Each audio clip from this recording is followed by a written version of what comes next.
Frédéric Renard, bonjour. Vous êtes dentiste et vous avez publié aux éditions Alpen un livre sur les dents. Et nous avons choisi de vous poser des questions sur le tartre. Alors dites-nous ce qu'est le tartre et surtout comment on peut s'en débarrasser.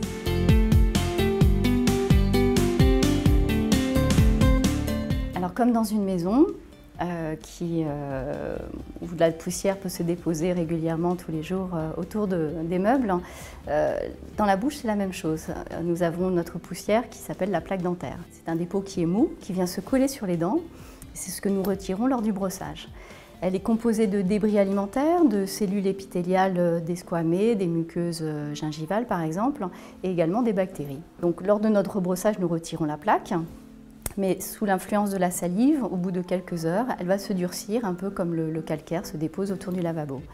À ce stade-là, nous brossons notre tartre et finalement notre brossage est inefficace.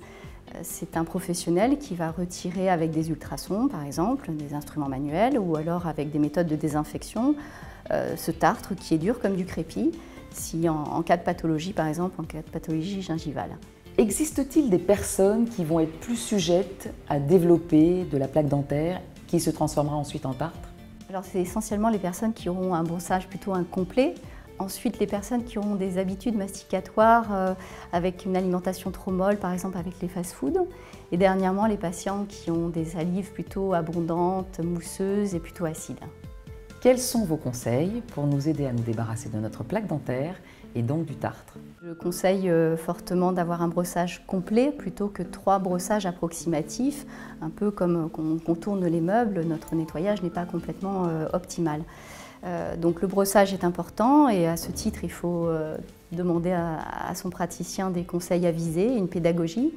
Et puis aussi par rapport à l'alimentation, une alimentation avec par exemple de la mastication, des végétaux, va limiter la plaque dentaire.